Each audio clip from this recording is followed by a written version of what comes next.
Antes de começar, um recado rápido. O Parentalidade Preta é uma iniciativa independente, sem marcas, sem portais, sem patrocínio. Com valor de 2 bebidas por mês, quaisquer que sejam, você já ajuda a manter esse trabalho vivo. Você pode se comprometer de 2 formas, no apoia.se/parenta ou no Pix recorrente. A chave Pix é o pixparenta@gmail.com. E aproveitando que você está aí agora, não deixa de seguir o Parentalidade Preta onde você está ouvindo esse episódio e avaliá-lo com uma nota boa, 5 estrelas, um like, alguma coisa que faça com que a plataforma entenda que esse conteúdo é bom para você. Só assim ele chega mais para você e para outras pessoas. Recados dados, vamos direto para o episódio. Oi, antes de mais nada preciso te avisar que esse conteúdo contém gatilhos de violência. Então se esse tipo de conteúdo te sensibiliza, eu recomendo que você procure um melhor momento para ouvi-lo. Esteja preparado. Parentalidade parte 4. Tinha que ser preta.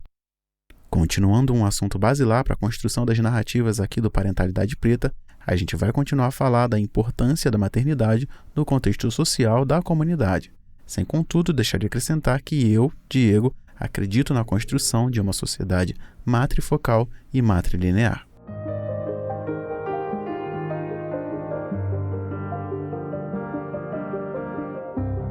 Dentre muitas histórias nessa construção, hoje eu quero destacar o papel da mãe preta no legado que seu filho pode deixar à comunidade, mesmo com constantes atravessamentos, e falar como a função de cada ancestral é projetar o legado e a comunidade de maneira contínua. E por isso, esse portal chamado Maternidade existe, para garantir a continuidade. Dessa forma, muito poderia ser dito a respeito das várias nuances dessa construção, mas esse episódio em especial, ele não se dispõe a ser leve ou tampouco palatável, mas para isso, a gente vai precisar voltar um pouco no tempo agora. Com a sua licença, a gente vai se afastar um pouco da história recente do nosso país e viajar no tempo e no espaço, fazendo uma caminhada pela primeira metade do século XX nos Estados Unidos, em um contexto pós-abolição, vivendo conflitos ferventes a respeito do tema mais importante para aquele momento, os direitos civis.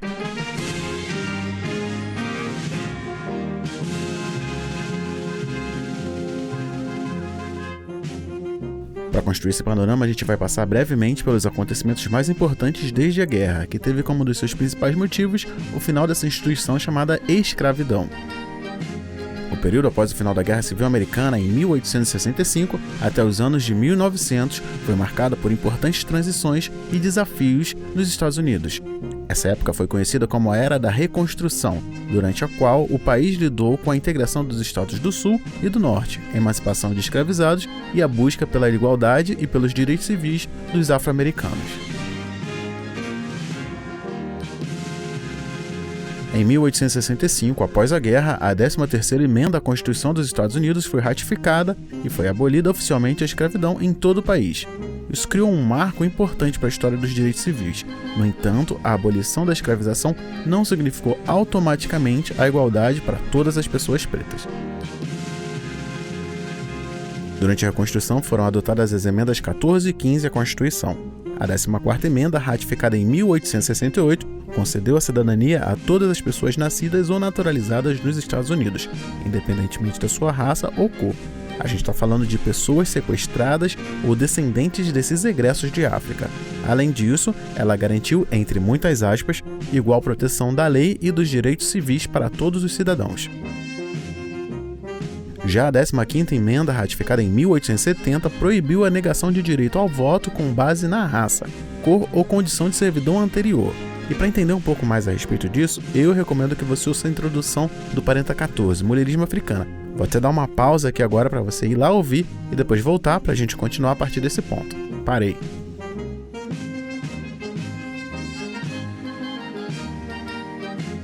Isso abriu caminho para que homens negros pudessem exercer o direito ao voto, embora muitos obstáculos e formas de discriminação, como teste de alfabetização e taxas de votação, ainda fossem usados para impedir a plena participação política dos afro-americanos. No entanto, a reconstrução e os avanços na igualdade enfrentaram a forte resistência e violência por parte dos grupos supremacistas brancos do Sul, e os linchamentos se tornaram uma forma brutal de opressão racial durante esse período. Pessoas pretas, principalmente homens, eram frequentemente alvos de linchamentos, onde multidões brancas executavam atos de violência extrajudicial, torturando e matando pessoas acusadas de crimes reais ou imaginários. Os linchamentos eram formas de intimidação e controle social, visando manter a supremacia branca e reforçar as normas raciais. E aqui eu não preciso muito ampliar esse conceito, ele fala por si só. O clima de tensão racial culminaria no final do século XIX com a imposição das leis segregacionistas e institucionalização da segregação racial, conhecida como as leis Jim Crow. Essas leis promoviam a segregação racial em espaços públicos e negavam direitos civis e políticos aos afro-americanos.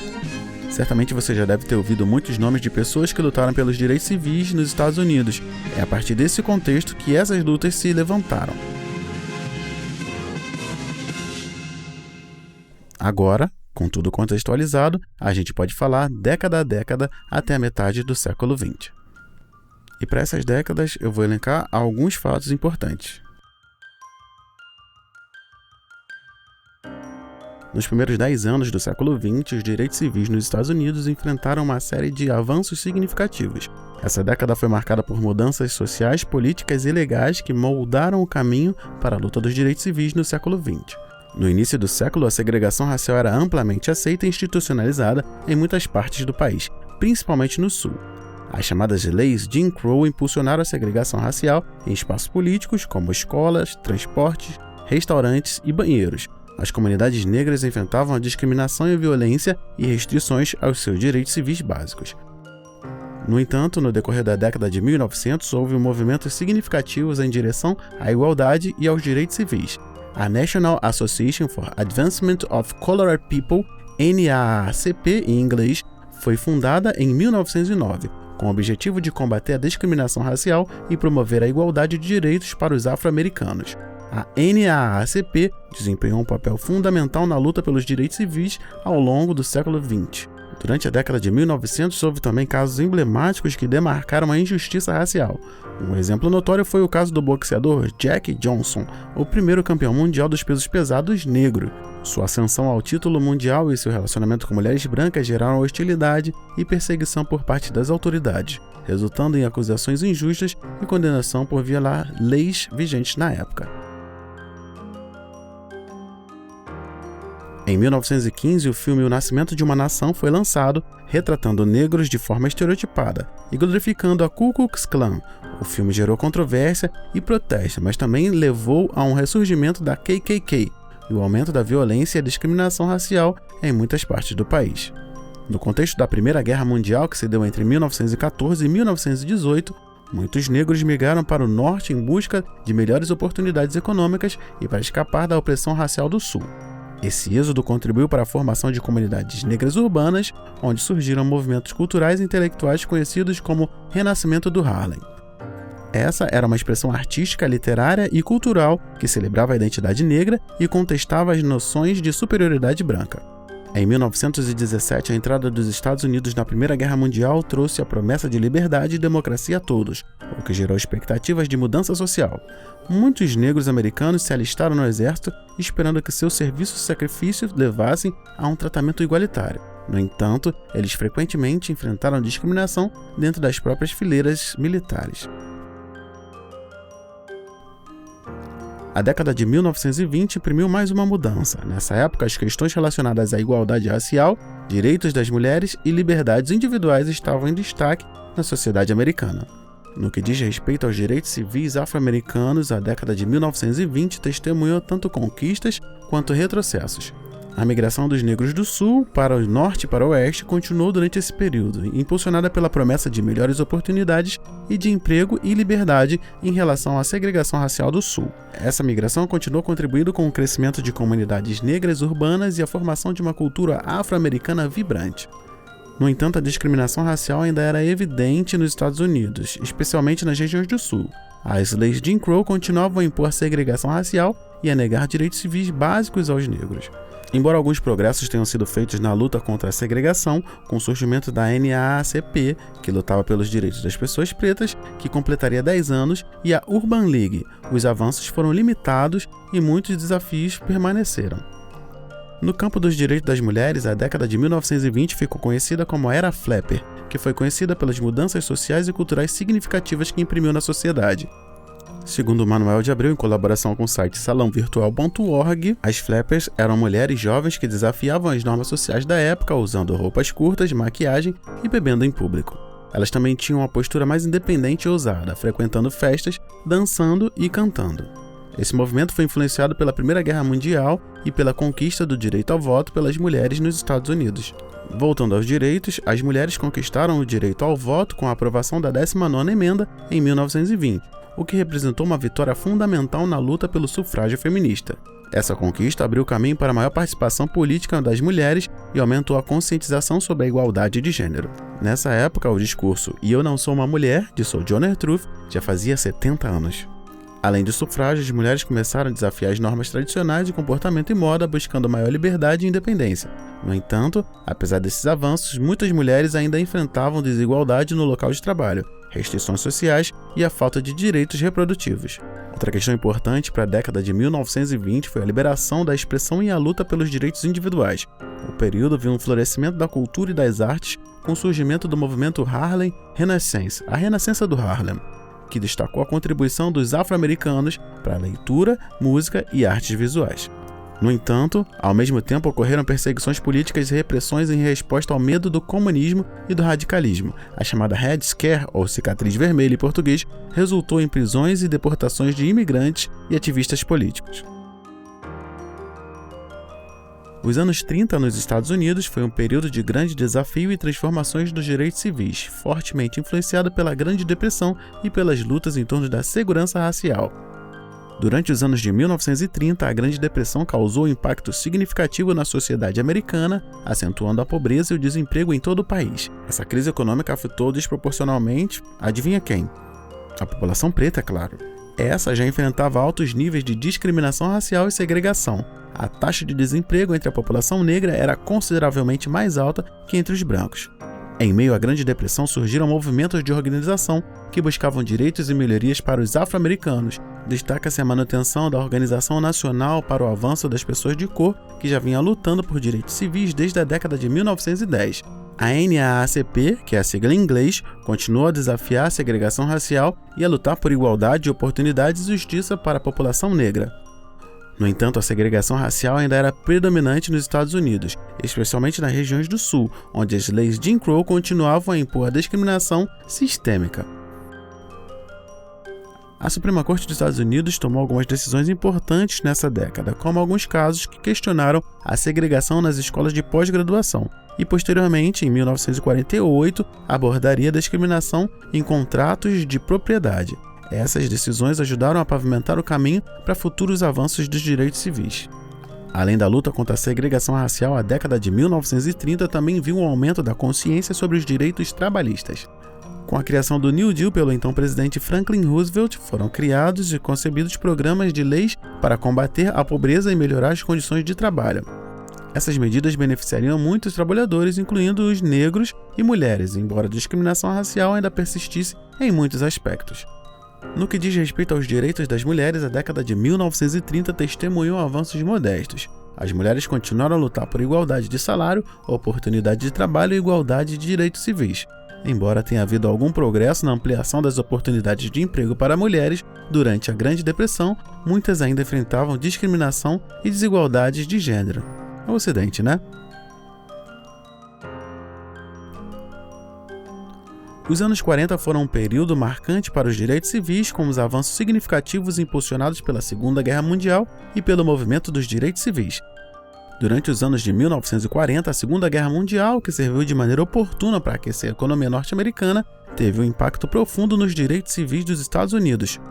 O recrutamento de soldados e a necessidade de mão de obra das fábricas durante a guerra abriram oportunidades de emprego para muitos negros e muitos outros grupos minoritários. Essa participação na guerra e na economia nacional levou ao aumento na conscientização sobre a igualdade de direitos e exigências por mudanças sociais. O presidente Roosevelt emitiu uma ordem executiva 8802 em 1941 que proibia a discriminação racial nas indústrias de defesa e estabelecia a Comissão de Práticas de Emprego Justo. Se você parar para pensar, os direitos civis foram um motivo para fazer com que a produção fabril não diminuísse.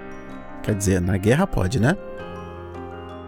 Durante a guerra, o ativismo pelos direitos civis ganhou impulso e a luta contra a segregação racial se intensificou, com ações e protestos liderados por organizações como a NAACP.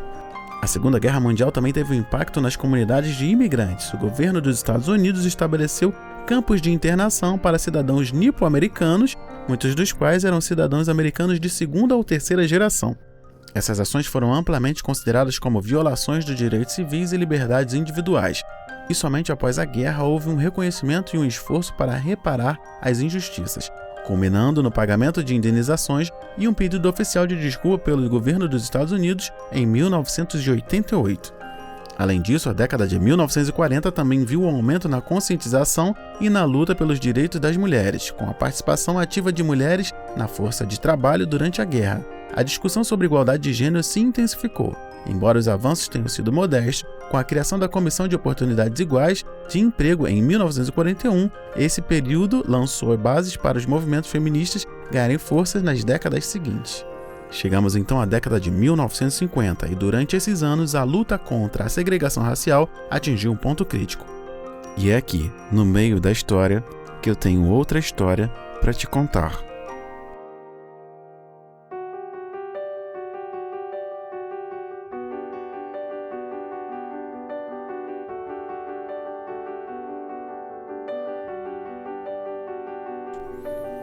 Era verão de 1955 no pequeno município de Money, no Mississippi. Emmett Till, um jovem americano negro de apenas 14 anos, foi enviado pela mãe, Mamie Till Mobley, da cidade de Chicago, para passar as férias com parentes no sul. Ninguém poderia prever que essa visita se transformaria em uma das histórias mais sombrias e emblemáticas da luta pelos direitos civis nos Estados Unidos. Emmett era um adolescente brincalhão, cheio de vida e energia, porém sua inocência e alegria seriam brutalmente interrompidos em uma fatídica noite de agosto.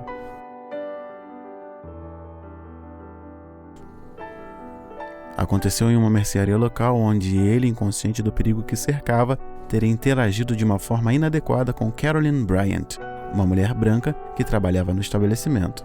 Emmett era do norte, onde a imagem do negro era diferente. A resposta para esse suposto comportamento impróprio seria além do que qualquer pessoa poderia imaginar. Poucos dias depois do incidente, Carolyn Bryant relatou ao seu marido, Roy Bryant, e ao seu meio-irmão, G.W. Milan, o ocorrido com Till. Movidos pela fúria racial e pelo senso de proteção à honra branca, Bryant e Milan tomaram a decisão cruel que deixaria marcas profundas na história dos direitos civis. No dia 28 de agosto de 1955, a tranquilidade noturna foi interrompida pelo som de batidas na porta da casa onde Till estava hospedado. Bryant e Milan, munidos de armas de fogo, invadiram o local e sequestraram o jovem. A partir desse momento, uma terrível tragédia começou a se desenrolar. Emmett Till foi levado para uma área isolada onde Bryant e Milan submeteram o jovem a uma sessão de espancamento selvagem e brutal.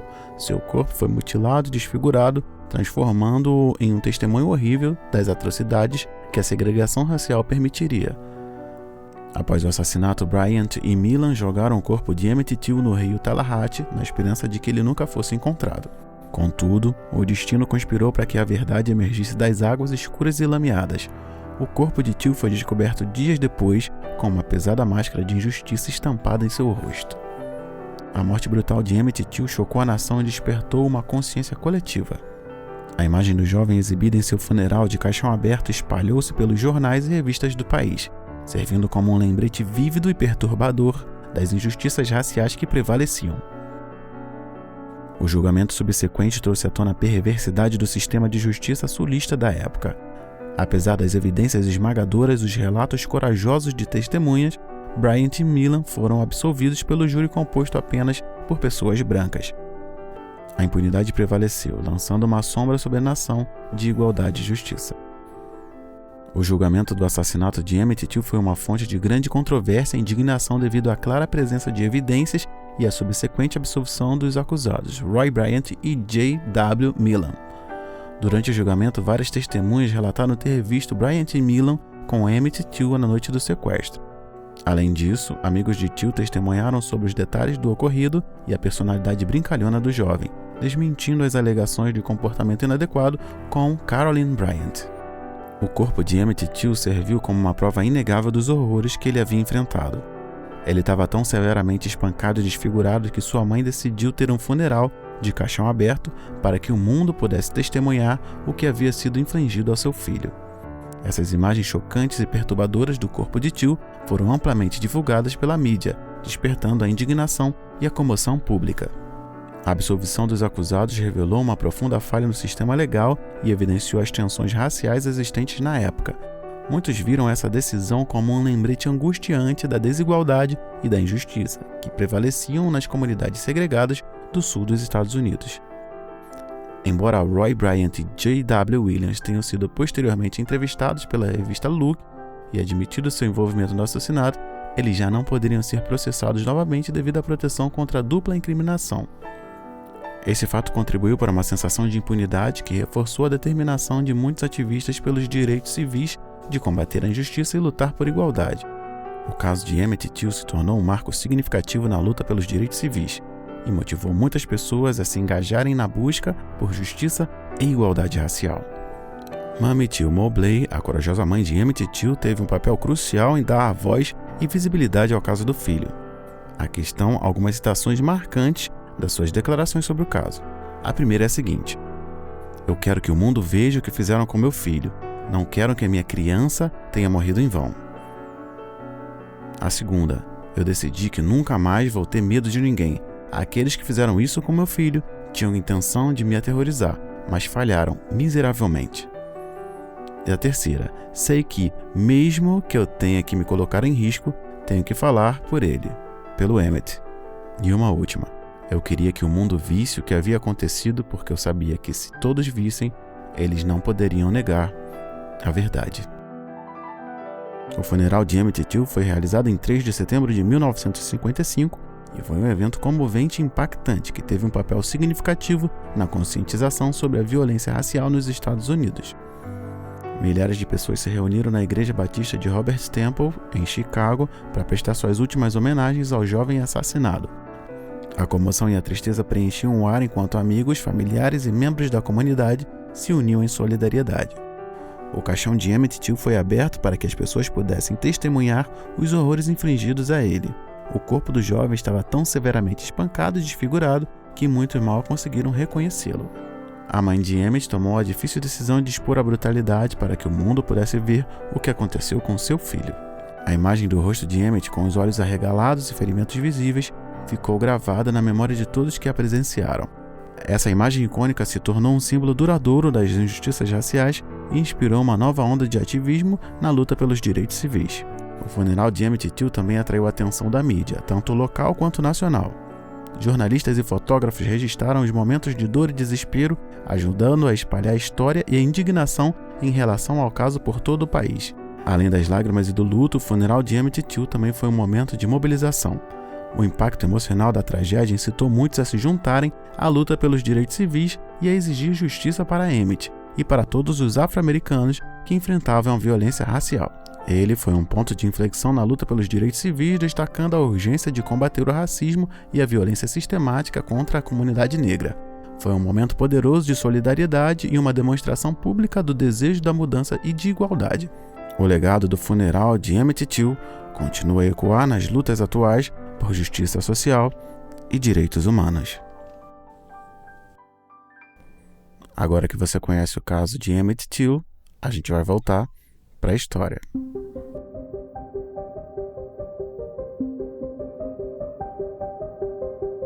Além da luta contra a segregação racial nas escolas, o movimento pelos direitos civis também buscou desafiar a discriminação em outros setores. Em 1955, ocorreu o histórico boicote aos ônibus de Montgomery, no Alabama. Esse movimento foi liderado por Rosa Parks em resposta à sua prisão por se recusar a ceder um assento para um homem branco, de acordo com a lei Jim Crow. Esse boicote teve um impacto tão significativo que resultou na dessegregação dos ônibus em Montgomery. A década de 1950 também testemunhou avanços significativos nos direitos do voto.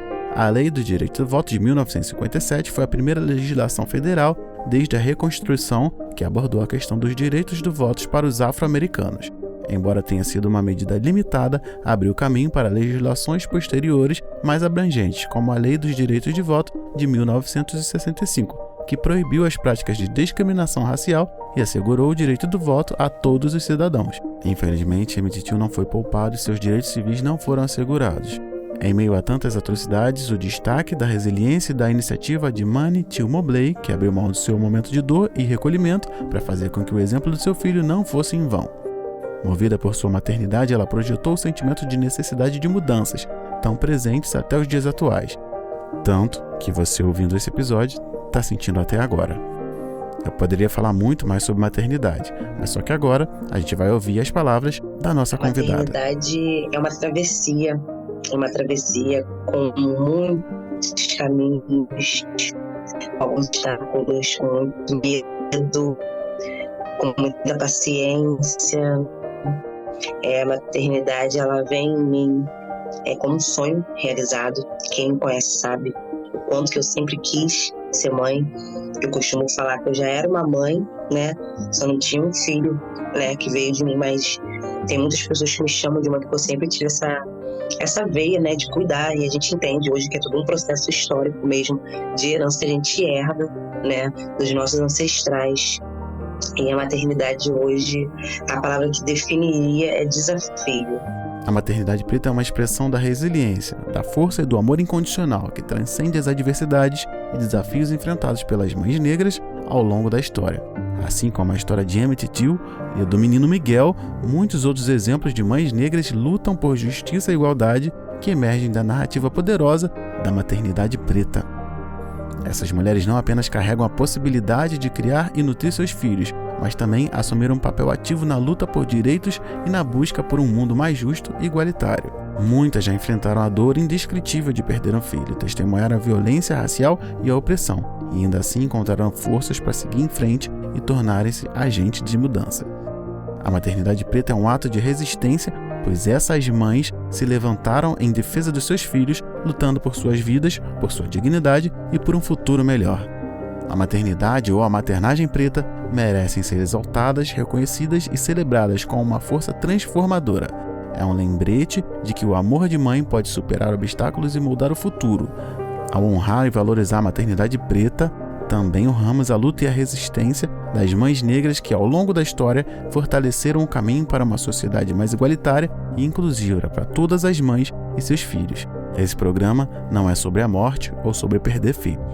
Esse programa é sobre entregá-los ao mundo. Eu sou Diego, pai de Benjamin, Aurora, esposo de Tatiane, que está com as crianças agora para que eu possa produzir esse episódio, e esse é o podcast Parenta.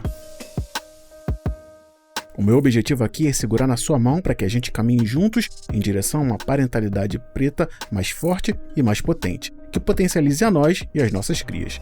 E para isso, a gente vai falar de ancestralidade, negritude e parentalidades pretas.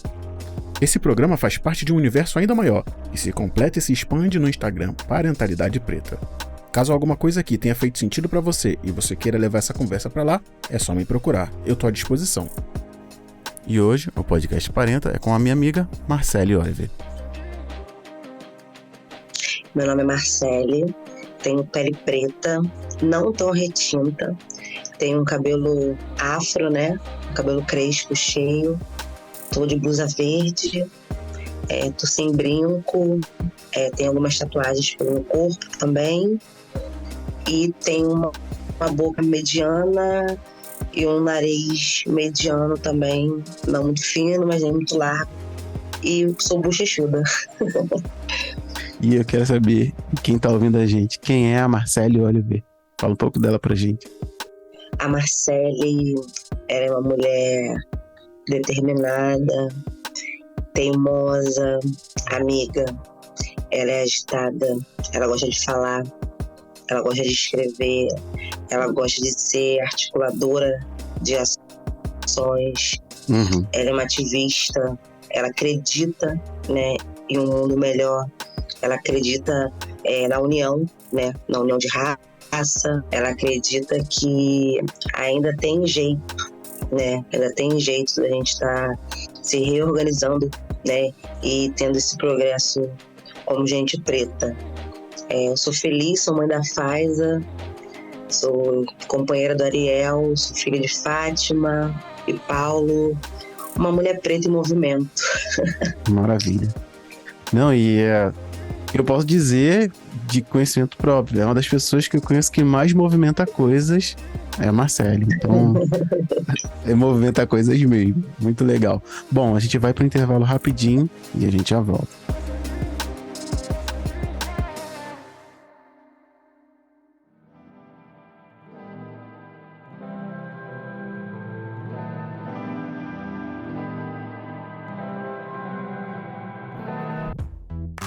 E antes de seguir, deixa eu te situar dentro do universo Parentalidade Preta.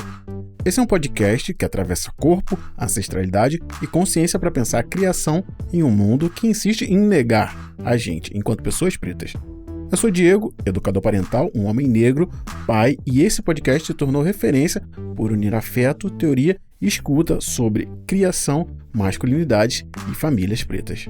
Aqui o conteúdo ele não tem fim, ele é uma travessia. Ele é um espaço para refletir sobre o que significa educar com identidade, dignidade e fé ancestral. Tudo que você escuta aqui é feito de forma independente. A pesquisa, a leitura, o roteiro, a gravação, a curadoria, a edição e a finalização, sem o apoio de grandes marcas, instituições ou portais de mídia. E é muito importante ressaltar que nada disso se faz sozinho.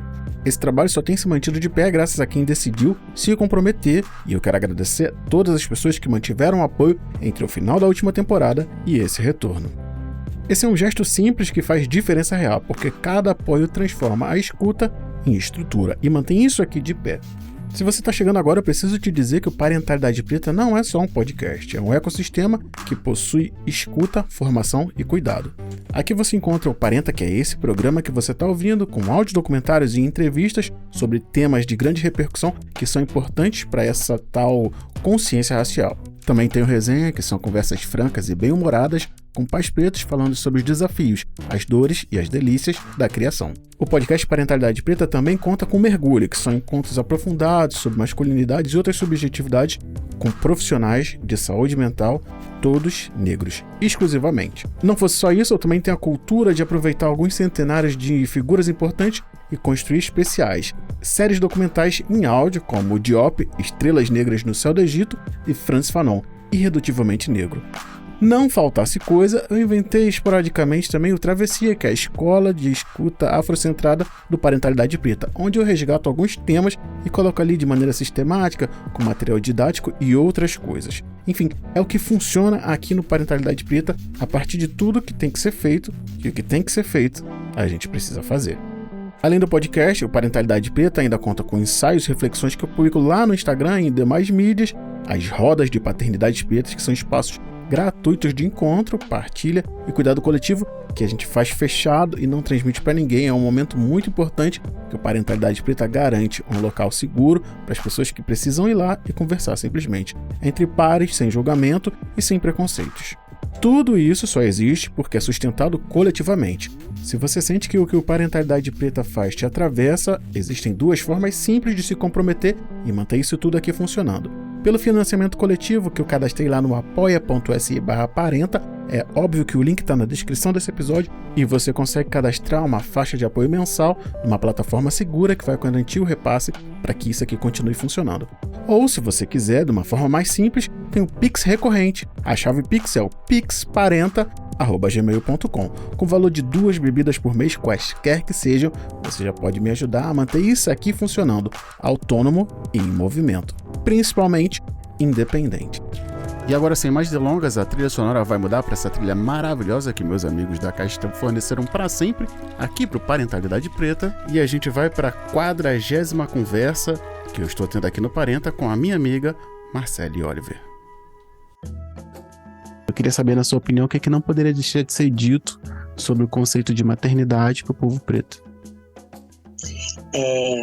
Eu acho que o que não pode deixar de ser dito principalmente que a gente tenha que a gente se priorize como povo, sabe? Eu acho que se a gente se priorizar como povo, você já vai estar criando um outro tipo, né, de cidadão, né? Então eu acho que tem que injetar desde pequeno, sabe? Tem que formar mesmo essa identidade racial desde pequeno, porque Infelizmente, o racismo chega muito cedo, né, na vida das crianças.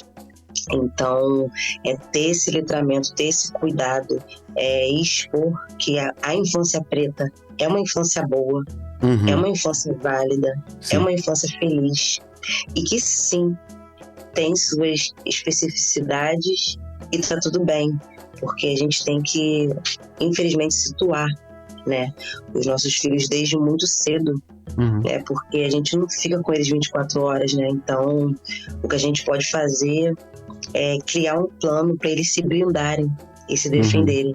Eu acho que é muito por aí. Não, real. E algo que eu vejo também na prática que você faz, essa questão de se identificar, né? Eu sempre vejo, principalmente com a Faiza, tá sempre no meio de muita gente preta, e tem essa questão de não ficar... não, ninguém pega, ninguém faz. Eu vejo esse movimento de, tipo, ela se acostumar a estar nesses locais.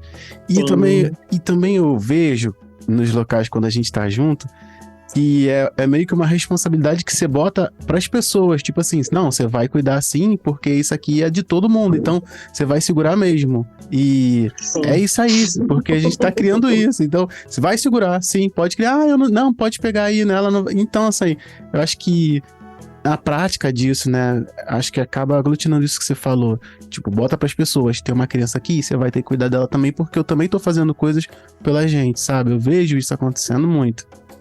É o espírito de comunidade mesmo, né? E é algo que é muito natural, não só em mim, mas em outras irmãs, em outros irmãos. E é um movimento sancófico mesmo que a gente está fazendo. E mesmo que de forma natural, quando você olha ao seu redor, você já tá ali aquilombado. Sim. E você nem sentiu.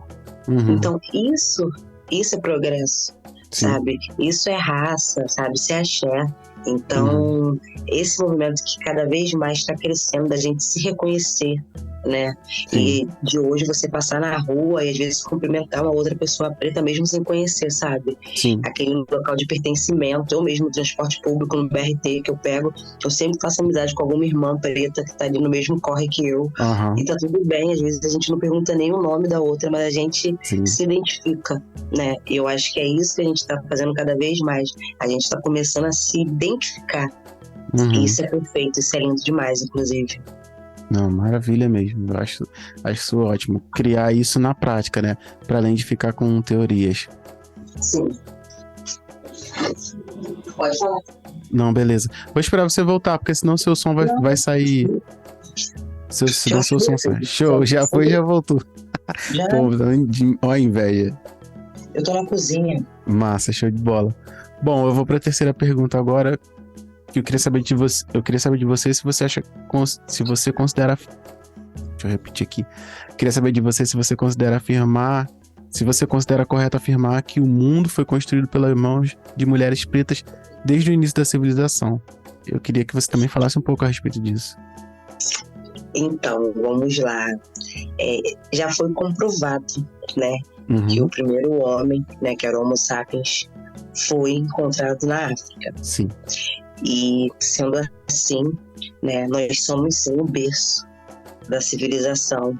Durante muito tempo, né, eles não queriam aceitar que vieram, né, de gente preta. Então, o Ocidente ele fez de tudo para tentar ser esse berço civilizatório. Mas de acordo com pesquisas e estudos, então já foi comprovado, né, que tudo começou em África. E por todos os processos históricos que as pessoas pretas passam, né, não tem como você não colocar o ventre, né, como epicentro de tudo, com né, certeza. porque é um movimento que sempre teve, né, até hoje, né, as mulheres pretas, elas têm, né, esse poder. Tem até uma frase que falam que metade do mundo são mulheres pretas e a outra metade são os filhos delas. Porque, de certa forma, todo mundo teve uma mãe preta, sabe? E não importa a forma que essa maternidade preta chegou. Então, quem criou, né, partindo aqui pro Brasil agora, quem criou o Brasil foram as mães pretas. As mães pretas que fizeram, né, esse país. Então, sim, o berço da humanidade é África. Aceitem. Aceitem, receba. Massa, muito bom mesmo.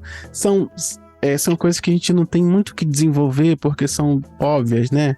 E aí, se a gente tivesse que ficar provando, falando e tal, cara, tá aí, tá escrito, tá provado, várias teorias que já foram provadas, vários paradigmas que já foram provados, então não tem muito o que falar. É viver, aceitar e viver, né, cara? Viver, principalmente. Até porque a gente aceitou tanta coisa e seguiu, eles Sim. também, né? Sim. Tem que ser um pouco mais tolerantes. Essa egolatria da branquitude é uma coisa que está me irritando cada vez mais. E toda semana ganha alguém pra aguçar mais esse ranço que eu tenho. Não colabora. Bom, então vou para a próxima pergunta. Na sua opinião, qual o papel da mãe na construção de um homem preto? Jogando para esse outro lado da questão.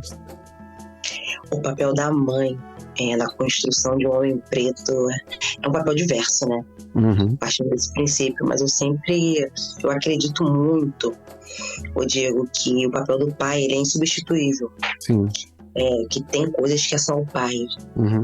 Você pode sim fazer muitas coisas sendo mãe, mas esses discursos que eu vejo muito por aí da mulher fazer papel de pai e mãe, eu acho que a mulher ela faz papel de mãe. Sim. Ela vai orientar como uma super mãe, mas o papel do pai é o papel do pai. Uhum. E tem coisas dentro da educação de um homem preto que talvez só ganhe validade se esse menino ouvir de outro homem. Sim. Por isso que faz tanta falta ter uma referência paterna positiva. Sim. Porque o machismo, né, é muito estruturado aqui também, né? Uhum. Então a mãe pode falar a mesma coisa que o pai, só que o filho vai ouvir o pai. Sim. Isso é uma realidade. Por mais que você tenha uma mãe desconstruída, por mais que vocês tenham uma educação assim, mais flexível, mas ainda assim, um menino ele vai ouvir o pai. Então tem coisas que é de homem para homem mesmo. Sim. Sabe, isso é o meu pensamento. Eu gosto de deixar sempre bem elucidado que a minha verdade não é uma verdade absoluta, mas é o que eu penso. E agora, eu sendo mãe, reforça ainda mais, porque o papel do meu marido é só dele. Uhum. Não tem como. E não tem como ele fazer o meu também. Sim. Entendeu? Então, acho que orientar, educar, ensinar ele a respeitar mulheres pretas em especial, que são as mais violadas. Eu acho que é o ponto principal. Porque a gente vê muito na teoria, né? Fui criada por mulheres e tudo mais, mas chega lá na frente e dá um deslize. Então, que reduzam esses deslizes, né? Porque a gente está aí se amando cada vez mais e é um caminho que só tende a melhorar, né? Pelo que eu vejo assim ao meu redor, pelo menos na minha bolha.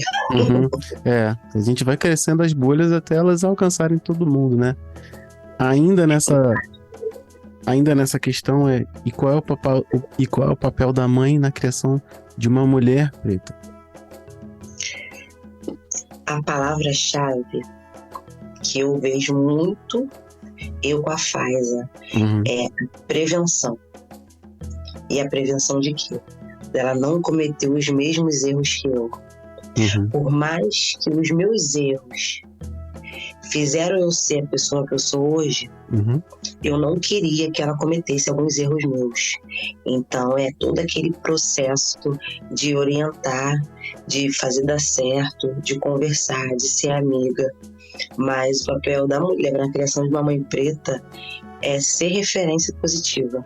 Eu acho que a Faiza, ela tem que ter essa referência positiva minha, que sou mãe dela, sabe? Eu acho que é um caminho, é o primeiro caminho dela, para ela conhecer outras mulheres pretas ao longo da vida, mas ela ter dentro de casa essa referência é fundamental. Então, eu cada vez mais tenho me reeducado, estou num processo de mudança de hábitos mesmo, porque o meu marido sempre para, a gente conversa que a Faiza, ela vai fazer o que a gente faz. Sabe, a minha filha vai fazer o que eu faço. Então, nunca é tarde, né, para você se reeducar, mudar algumas manias. Então, o que eu tô fazendo com ela é isso, sabe, é prevenção, orientação, ensinar ela a se valorizar, sabe? Falar que ela é valiosa. Eu acho que é muito disso, sabe? Sim. Falar que ela é valiosa no dia a dia, sabe? Sim. A todo momento, não deixar ela esquecer o valor dela, né? Porque a gente sabe que às vezes a gente esquece o valor e nunca mais lembra, né? Porque o sistema tá ali para massacrar. Então, o papel que eu vejo da mãe tá muito dentro disso que eu te falei. Não, maravilha. E trazendo especificamente para você, na sua realidade, na sua vivência, nós estamos aqui personalizando a coisa. Me ocorreu aqui enquanto você falava, né? Ela tem a possibilidade de ver a mãe e o pai juntos, trocando ali. E como de repente também não é importante, ver você ressaltando qualidades positivas do pai para ela, né? Para que ela saiba, inclusive, o que são qualidades positivas de um homem preto, né? Como é o pai. Né? Com certeza, com certeza. E eu penso muito nisso, sabe? Porque faz uma criança que ela interage muito comigo e com meu marido.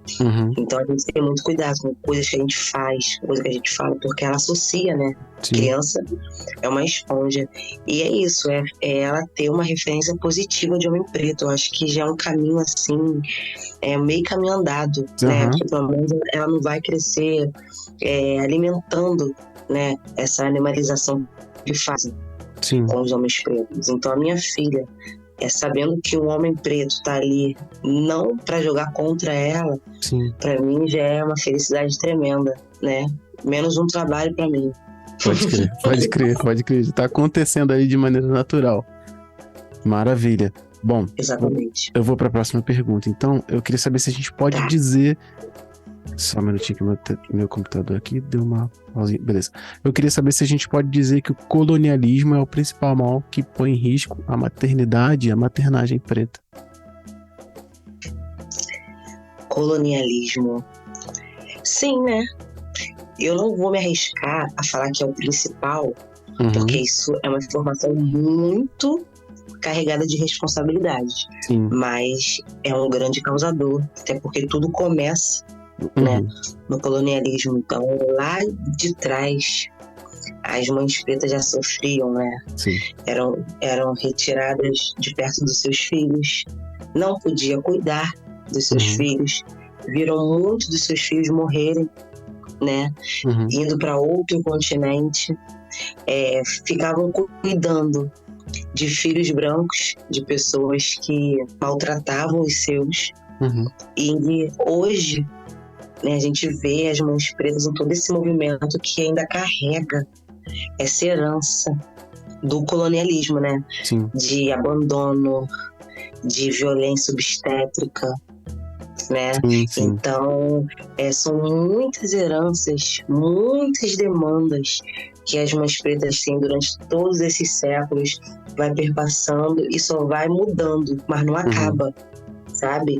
Há 20 anos atrás era uma, 2023 estamos aqui, são outras, e cada vez mais a maternidade preta, ela vai ficando cada vez mais fechada, mesmo nesse fator raça, sabe? Porque cada vez que o tempo passa, vai surgindo novas especificidades, né, dentro dessa maternidade. Então você vai ali se encontrando cada vez mais quando você vê só tem mãe preta, porque você sabe que é o mesmo rolê, sabe? São os mesmos atravessamentos, sabe? E o colonialismo é isso, ele estragou tudo, né? Esse processo de racismo perpétuo. Então, tudo culpa dele, sim. Mas, como eu falei, afirmar que é o principal, né, eu acho que é muita responsabilidade, mas é um grande causador. Isso eu posso afirmar para você. De verdade. A gente não precisaria, de repente, estar tendo alguns tipos de conversa no sentido de ainda ter que se agrupar hoje em dia, sabe? Em relação a outros movimentos que tá aqui, ninguém solta a mão de ninguém e a gente tá aqui. Não, olha só, você é uma mulher preta, você passa por isso, você passa por aquilo, a gente tem que estar junto, a gente tem que estar fazendo coisas, e aí a gente se junta enquanto mulheres, se junta enquanto homens, se junta enquanto povo, vai discutir nossas parentalidades, aí discutir os atravessamentos que a gente... E sabe, às vezes eu tenho essa impressão, principalmente, ultimamente eu tenho tido mais, que a gente ainda tá, eu não vou dizer perdendo há muito tempo, porque eu acho que não é a palavra certa, mas eu vou botar entre aspas, a gente ainda tá perdendo muito tempo se reagrupando aqui para poder construir coisas, sabe? Tipo assim, não, cara, a gente não tá competindo, não é isso, a gente não tá... Cara, vamos lá, vamos sentar e vamos ver o que a gente pode fazer pra desfoder tudo isso que foi feito. Mas não, mas por que isso, aquilo, não sei o quê? Tipo, essa separação, a gente sabe quem foi que impôs, a gente vai continuar perpetuando, sabe? Acho que é muito bacana que você fala. Há 20 anos a gente não tava falando desse jeito. Mas Exatamente. será que há 20 anos a gente vai estar falando do quê, né? Inclusive. É bom demais. Essa bolha que a gente vive, né? De militância, mesmo a gente dando uma adoecida, porque não tem como ter uma saúde mental um dia sendo uma pessoa com consciência racial. É impossível. É impossível. Mas mesmo assim, vem coisa boa também, que faz a gente acreditar. Sim. E eu tenho muita fé nessa geração que tá vindo aí. Sim. A nossa é sobrevivência, mas essa que tá vindo de Benja, de Faiza, essa geração, eu acredito que vai trazer algum tipo de mudança mais brusca. Eu tenho fé nisso. Vamos aqui, quebrando a cara para que isso aconteça, né? A gente vai botando a cara e quebrando. Nem fala. Bom, vou para a próxima pergunta aqui. Essa pergunta, ela é bem derradeira e eu quero saber de vocês. Você falou que ia ser o meu momento tóxico. Eu queria saber de você. Filha pro mundo. O filho, eu sempre falei isso, né? Que o filho é pro mundo. Só que eu falava isso do filho dos outros, né? Quando o filho vem pra gente, a gente quer ele no mundo, mas a gente quer ele perto também, sabe? Eu não acho isso tóxico, porque é isso. Eu fui mãe agora, minha primeira filha, então eu sou muito agarrada mesmo. Mas eu também não quero que a minha filha seja uma pessoa presa. Eu quero que ela se sinta, sabe? Eu quero que ela viva muito, eu quero que ela se divirta, sabe? Eu não quero que ela seja uma pessoa com medo, né? Por estar habitando esse lugar aqui, né? Racista, sexista, machista, sabe? Mesmo com todos os problemas, mesmo a gente cruzando, né, com esse perigo urbano, mas eu não quero que ela seja refém disso, sabe? E é um trabalho que eu faço junto com meu marido, porque ele faz isso demais, porque eu quero que ela viva, eu quero que ela veja ela crescendo, sabe? Eu quero ver ela grande, adulta, monegona, sabe? Nas frentes aí, se ela quiser seguir esse caminho. Então, o filho, na verdade, eu poderia substituir com o filho do mundo. Eu acho que a gente só gera, sabe? Mas ele é do mundo. A gente que lute, né? Fica debaixo da asa da gente ali enquanto é indefeso, enquanto tá fazendo as coisas. Eu já tive essa primeira experiência agora, né, com a escola de coisas pequenas, né, mas hoje mesmo, esses dias na saída, aí Benjamin tá saindo e os coleguinhas falando tchau, Benja. Eu falei assim, quem deixou chamar ele de Benja? Quem mandou chamar de Benja? Sabe? E eu falo assim, cara, tá indo, né? Tá indo, assim, e é muito... Parece que vai escorregando, assim. Parece que vai escorregando. Ai, gente, olha. Sim. Aí vai pra escola, assim, vai passar esse tempo todo lá, o que vão falar, o que não vão falar, o que vão fazer, o que não fazer, mas tipo, a gente tem que pensar também, né, eu trazendo um pouco mais pra baixo, assim, que a gente tá se esforçando pra dar ferramentas, né, e aí não vai querer que eles usem também, né, acho que a gente precisa entender, assim, cara, você tá dando ferramenta. Rola um egoísmo gospel de paz, e tudo certo. Sabe? Eu acho que você falar que sente isso, assim como eu, é muito melhor do que ficar fazendo aquele personagem da mãe desconstruída, gente. Eu sou muito apegada e você é leonina igual a mim. Então a gente sabe o tamanho do afeto e da necessidade que muitas das vezes nós temos mesmo da presença física, de pessoas que a gente gosta. Isso, da presença física de pessoas que a gente gosta. Imagina nossos filhos, gente. Né? Meu Deus do céu. Nossa, eu fico louca.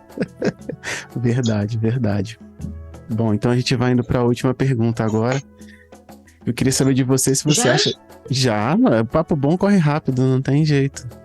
Ai, Mas aí é bom que a gente vai construindo mais coisas ao longo do tempo. Ainda tem mais umas perguntinhas, a gente não, ainda olha só, volta. já marca outro pro final do ano meu. Vai se Sim. ver, novembro, pode ser novembro também, Consciência Calma. Negra. Calma. A gente vai. Ainda tem muita coisa pra fazer, muito rolê pra trombar, inclusive. Vamos lá. Não, eu tô avisando logo, porque só eu sei a luta que foi, meu amor. Menina, né, que fala. Isso aqui foi uma luta mesmo. Pra quem tá ouvindo a gente. Isso aqui foi uma luta de marca, remarca, mas, cara, a gente tá pra fazer. Esse programa Muita luta, gente, tem que ser hoje. tem que ser. Não dá pra não acontecer. Porque a gente tá pra fazer isso aqui há um tempo já, mas tá saindo na hora certa. Exatamente. Mas é claro, como eu sempre falo, né? Nenhum programa é definitivo e a gente vai sempre ter coisa pra falar, principalmente que agora tem filho.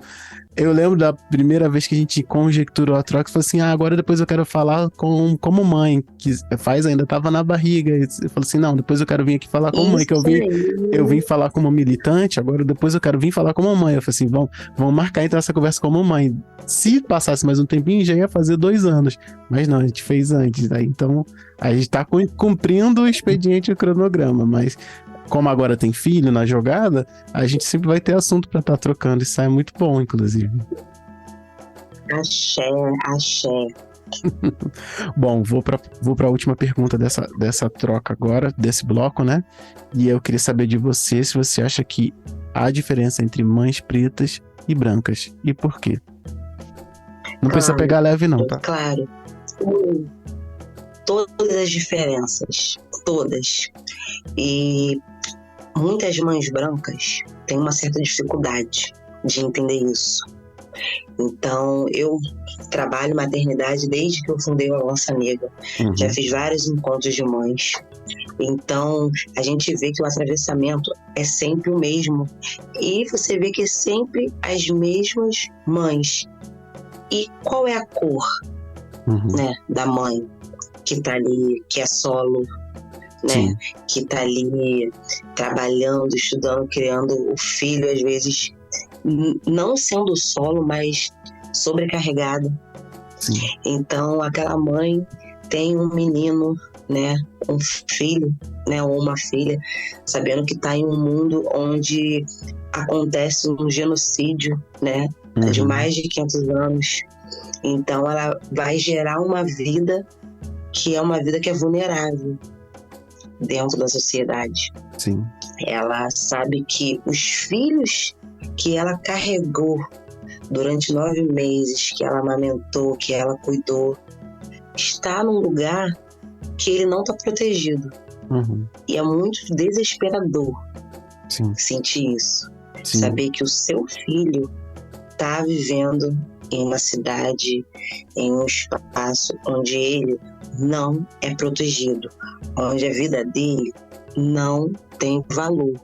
Exatamente. Então, ao mesmo tempo que a gente quer dar uma nova realidade, né, para os nossos filhos, a gente sente medo, né? E as mães brancas nunca vão entender, sabe, o que é ter um filho de 8, 9 anos tomando dura de polícia. Uma mãe branca nunca vai ser chamada na escola porque o filho dela está sendo alvo de racismo. Uma mãe branca vê o seu filho saindo de casa, talvez para uma balada, e ela talvez dorme, sem nenhum tipo de preocupação, sem saber que vai ligar, né, a televisão e ver uma notícia que o filho dela está morto. Né? Então a maternidade preta, ela além de revolucionária, ela é de resistência, porque todos os dias nós somos testados e conforme as crias vão crescendo, as preocupações vão aumentando. Então esse metaverso, né, de maternidade que a gente tem nosso, né, que é a maternidade preta, que é um espaço nosso, é um quilombo nosso, a gente se entende porque são os mesmos problemas, as mesmas alegrias, os mesmos medos. Então, a diferença é muito simples.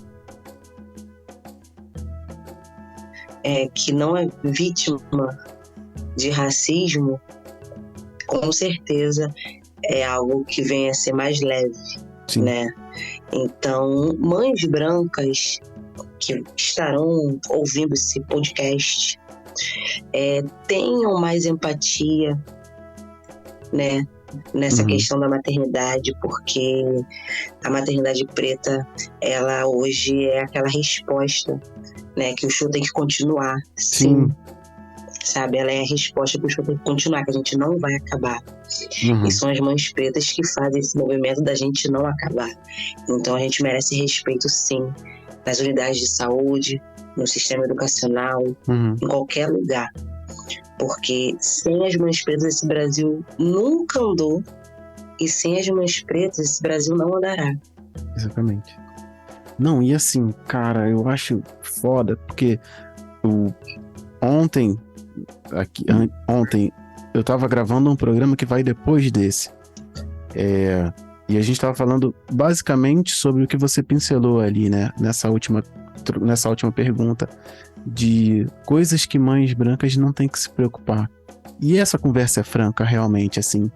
A mãe branca, ela pode optar ou não falar de racismo com o filho? Tranquilamente. Porque talvez ele nunca seja atravessado. A grande probabilidade dele nunca ser atravessado. Eu sei que tem pessoas que estão ouvindo a gente que são brancas e que têm filhos brancos. Tem gente que escuta o podcast que é assim. E a gente pensar que tem que fazer um trabalho com os nossos filhos, e aí falando de parentalidade, não quero tirar aqui o foco da maternidade, então eu vou me colocar nesse local da maternidade aqui, tô pedindo essa licença, e ter que falar com o filho a respeito de coisas da cor dele, para que ele se resguarde nos ambientes onde ele vai permear, não é legal, sabe? Não é empoderamento, a gente não tá falando... A gente fala de empoderar em outros locais, mas não é legal eu ter que tá fazendo coisas de maneira às vezes até velada para falar que a cor dele é bonita mesmo, sua cor é bonita mesmo, porque tá empoderando, tá legal uma criança empoderada, mas por que a gente precisa empoderar, né? Por que a gente precisa estar tendo essas preocupações? Pessoas brancas não têm essas preocupações. Elas talvez estejam se preocupando no que fazer para que elas sejam mais inclusivas, seus filhos sejam mais inclusivos, mas elas não precisam falar, você é um menino branco. Sim. Não vai chegar e falar. Então, sim, se a gente for tirar só por esse lado, só por esse local, e só pelos corres que a gente vê, inclusive com as pessoas que andam com a gente, eu queria aqui marcar a Pauline, que anda muito com a gente e sempre fala comigo e sempre tá trocando ideia, do Mães de Wakanda, sim, dessa necessidade, que a gente não pode escolher se tem ou não. Que a gente não pode ter esse conforto, sabe? Enquanto mães de crianças pretas, não posso ter esse conforto de não falar sobre racismo com meu filho. Se isso aí não pesa pra quem tá ouvindo que não é branco, se isso não pesa pra quem tá ouvindo que é branco, saiba que pra gente não é facultativo. Então tem essa questão, né? Nós não temos opção, né? A gente tem o ato de maternar, de educar e de racializar, né? E é muito doloroso, né? Porque a gente vê outras crianças, né, desfrutando de uma infância que não tem esse peso. E essa é uma parte muito injusta do racismo, sabe? De não dar uma infância, né, leve para as nossas crianças, sabe? É muito doloroso, sabe? Com 5, 6 anos, eu sou educadora social. Eu trabalho em 4 comunidades aqui do Rio de Janeiro. E é muito triste ver as minhas crianças de 5, 6 anos falando que não quer ir para a escola porque está sendo alvo de racismo, sabe? Então, é 5, 6 anos. Identificando o racismo. Então, identificando, porque o racismo das crianças é aquele racismo bem individual mesmo, de falar diretamente do coleguinha. O adulto que é mais sonso, mas criança fala direto. Sim. Criança fala direto. Então, você vê o quanto que é injusto, sabe? O quanto que a nossa saúde, né, emocional, a nossa saúde mental, né, de uma mãe e de um pai que tem que ficar relembrando, conversando de coisas que machucam com uma criança. Sim. Sabe? Então, são coisas que só quem tem filho preto sabe. E eu não vou, e só corrigindo, não é só quem tem filho preto não, porque tem muita mãe branca que tem filho preto que não quer saber, Exatamente. né? Acha que tá todo mundo muito bem. Então não é só quem tem filho preto não, é só quem é preto com consciência racial e que tem um filho preto. Então, Sim. assim, pra tu ver como é tão embolado, né? Porque as pessoas brancas querem adotar gente preta, mas não tem um pingo de cuidado, Sim. sabe? De fazer um letramento, de ler, sabe? De se conscientizar. Então, assim, é muita coisa errada. Então, a gente só segue, Diego. A gente só segue e com fé e fazendo a nossa parte. Eu acho que não tem muito, né, o que fazer. É fazer o nosso. Como você faz, como eu sei que eu faço. E a gente plantando, a colheita vem. Sim. Temos filhos para salvar, né? Além de criar. Exatamente. Massa. Bom, eu vou chamar um intervalinho e a gente já volta.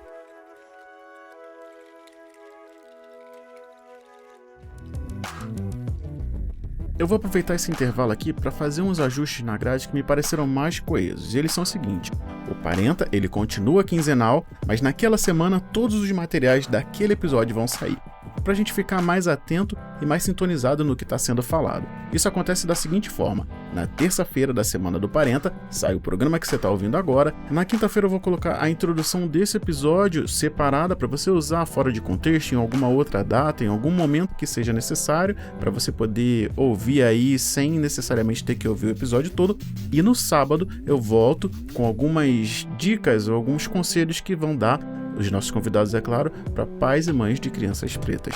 Eu achei que ia ficar um pouco mais coeso se a gente fizesse dessa forma, mantendo o fluxo de informação daquele parente em questão na mesma semana. Me diz aí se faz sentido para você, pode deixar aí no comentário, inclusive. Para mim faz muito sentido, mas se ficar muito em cima, muita coisa, a gente tenta ajustar. Por enquanto, durante a temporada vai ser dessa forma. Terça, quinta e sábado vai ter episódio do Parenta.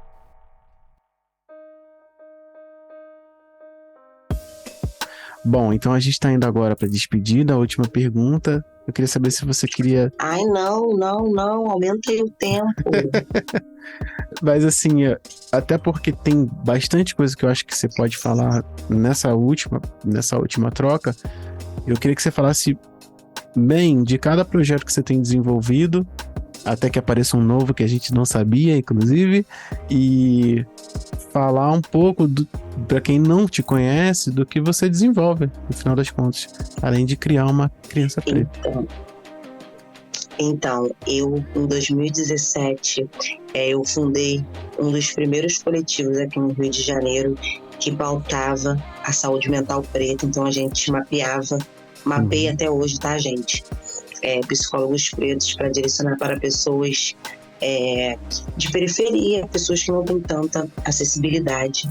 Eu também gosto de escrever, eu tenho alguns artigos publicados e alguns livros, e ano passado eu pude coordenar, né, 2 livros, que é o Tinha que Ser Preto e um outro, Saúde Mental da População Preta Importa, que é um livro de psicologia preta, que é composto por mais de 20 psicólogos falando de vários assuntos dentro de uma perspectiva africana mesmo no campo da saúde mental. Tá? Eu tenho também o Diálogos Diaspóricos, que é uma roda de conversa, né, com temas atuais, mas sempre se cruzando com a ancestralidade, até porque a gente sabe que o futuro é ancestral, todo mundo está cansado de saber. Futuramente estou aí sendo sua colega, né, porque eu estou com um projeto de fazer um podcast, mas ainda tem algumas coisas no forninho de formar equipe, mas vai ter, né, porque tem que ter uma mãe preta falando, né? Com certeza. Tem parentalidade, mas tem que ter uma mãe preta falando. Até porque eu vou te convidar, né, meu filho? Vai ser o primeiro convidado, né? Eu nem vou discutir isso aqui, né? E além de escrever, eu sou articuladora, sou palestrante, faço trabalhos em escolas, tá? Levando letramento racial, oficinas, tá? Afro-brasileiras. Atualmente eu trabalho como educadora social, né? Eu atuo no Manguinhos, na Biblioteca Parque, no Complexo do Alemão, na Cidade de Deus, em Rio das Pedras. E você que tiver interesse em conhecer o projeto também, só me mandar um direct. E é isso, como eu sempre falo, sou do movimento, sou um eterno reticências, nunca sei o que vai acontecer, apenas vivo sem medo, não poupo sorriso. Quem fechar comigo, vou fechar também. Isso aí é verdade. Se quer guerra, terá. Se quer paz, quero em dobro. Maravilha. E eu queria acrescentar, não para ficar falando por último, mas como eu falei já, é a mulher preta que eu mais vejo em movimento, não só na minha rede, mas ali com as pessoas que eu troco pessoalmente. Então, é muito orgulho, eu tenho muito orgulho. E aí, até sendo envaidecido, eu me sinto muito validado por essa troca, eu me sinto muito validado por essa amizade que significa muito pra mim e vem sendo construída de várias formas. Ser lembrado, e eu tô falando com quem ouve aqui, ser lembrado por Marcele por algumas paradas, pra mim é um tique de validação muito grande. Então eu queria, inclusive, dar uma tietada aqui, porque é questão de amizade mesmo, Leonino se reconhecendo, sabe que não é uma coisa fácil. Verdade. Então, que seja feita a justiça. Quem não entende o que é movimento, além de entender o que é um movimento preto, quem quer entender o que é uma pessoa preta em movimento tem que acompanhar a Marcele para entender o que é isso. Axé. Marcele, obrigado por ter construído mais um capítulo aqui na história do Parentalidade Preta, esse projeto que me é muito caro. É um projeto de vida, eu espero manter enquanto eu tiver saúde e sanidade, mas eu fico muito feliz de a gente ter continuado nossas trocas aqui, para além dos locais onde a gente já troca. Então eu queria te agradecer em meu nome, em nome de quem ouve, em nome de quem apoia, em nome de quem acredita nesse projeto também, e que seja de fato aqui nesse local a primeira troca de muitas. Eu que agradeço você, agradeço o tempo, né? Nos favoreceu. Sim. O trabalho que você faz é incrível. Você sabe que eu sou muito tiete sua também. Não tenho problema de falar no direct, eu falo nos comentários, porque a gente precisa ter esse olhar cuidadoso, né? Principalmente para a paternidade. Sim. Né? E você faz isso com maestria. Torço muito pelo seu sucesso, pelo seu progresso. Conte comigo sempre. Sim. Eu sou muito fã do Parentalidade. Ainda bem que eu cheguei quando tudo era mato, porque daqui a pouco eu sei que não vai ter mais vaga.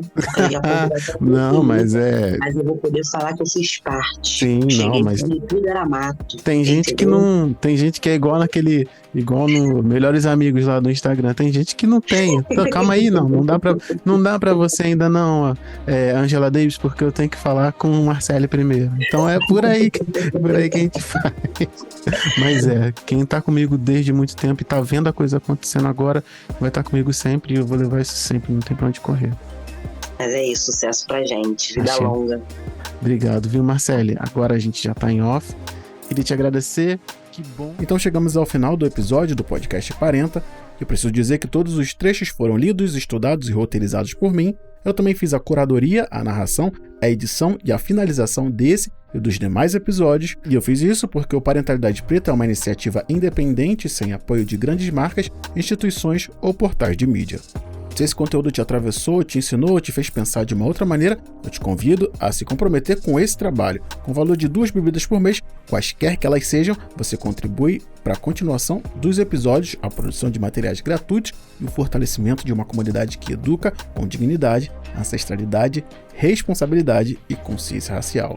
Na descrição desse episódio eu deixei o link para o post correspondente a esse episódio no parentalidadepreta.com/podcast e lá você encontra também os links para os materiais utilizados como referência para esse episódio. E se tudo que foi feito aqui te atravessou, te convido para me ajudar a manter isso funcionando através do apoia.se/parenta ou com o Pix recorrente na chave pixparenta@gmail.com. Eu sou Diego, pai de Benjamin, Aurora, esposa de Tatiane, que está com as crianças agora para que eu possa produzir esse episódio, e a gente se ouve no próximo.